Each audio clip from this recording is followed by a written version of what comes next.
इस वीडियो को लाइक करें, हमारे चैनल को सब्सक्राइब कर बेल आइकन जरूर प्रेस करें हमारी न्यू वीडियो सबसे। કોડીનાર તાલુકાના અડવી ગામે નવનિર્મિત મહાકાળી માતાજીના મંદિરનો પ્રાણ પ્રતિષ્ઠા મહોત્સવ સંપન્ન. લોક દર્શનાર્થે મંદિર ખુલ્લું મુકાયું.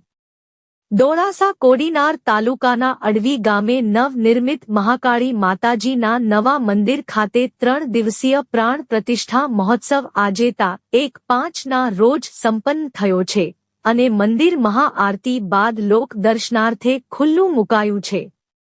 ડોળાસા નજીકના અડવી ગામે મહાકાળી માતાજીનું ભવ્ય મંદિર નિર્માણ કરવામાં આવ્યું છે.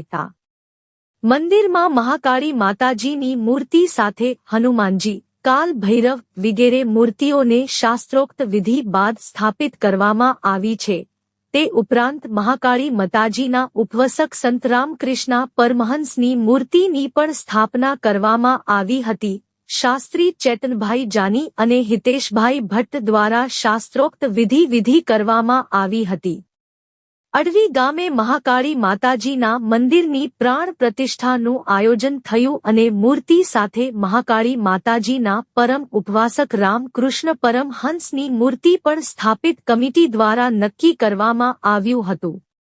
આ સંતની મૂર્તિ પણ અડવી ગામના મહાકાળી માતાજીના મંદિરે સ્થાપિત કરવામાં આવી છે. આજે સાંજે મહાઆરતી બાદ મંદિર લોક દર્શનાર્થે ખુલ્લું મુકાયું છે. અડવી ગામે 3 દિવસથી ગામ સમસ્ત સમૂહ પ્રસાદ એ ગામની એકતાને ભાઈચારાની ભાવનાનું પ્રતીક બન્યું છે. રિપોર્ટ અનિલ કાનાબાર.